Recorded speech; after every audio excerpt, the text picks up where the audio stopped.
আজকের চমৎকার এই আর্ট ভিডিওতে আঁকবো একটি মিষ্টি পাউন্ডা। প্রথমে সোজা একটি লম্বা লাইন আঁকুন।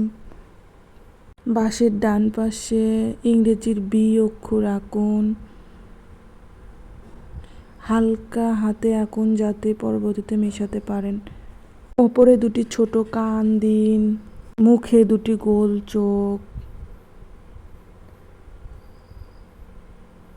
কালো করে দিন।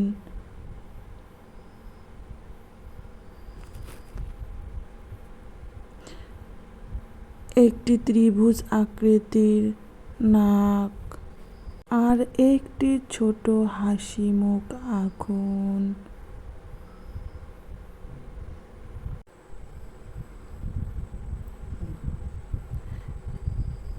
এবার লেজ আঁকুন। এবার চোখের চারপাশ,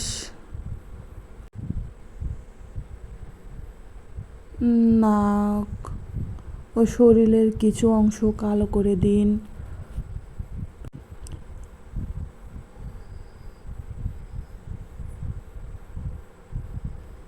এরপর পায়ের জায়গাতেও কালো রং করুন।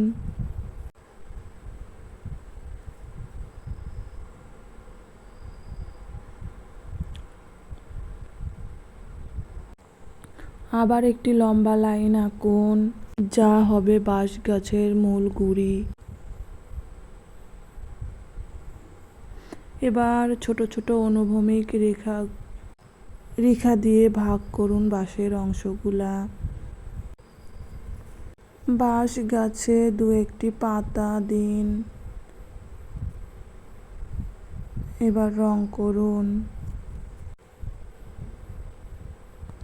সব রং শেষ হলে কালো পেন্সিল দিয়ে মোটা করে বর্ডার দিন। এতে আঁকাটি আরো পরিষ্কার দেখাবে। নিচে কিছু ঘাস দিন, এতে ছবি আরো সুন্দর ও প্রাণবন্ত দেখাবে। দেখুন কি চমৎকার একটি পান্ডা ও বাঁশ আঁকা হয়ে গেল। ভিডিওটি ভালো লাগলে অবশ্যই লাইক দিন, কমেন্ট করুন এবং আরো সুন্দর আঁকা শেখার জন্য চ্যানেলটি সাবস্ক্রাইব করে পাশে থাকা বেল আইকনে ক্লিক করুন।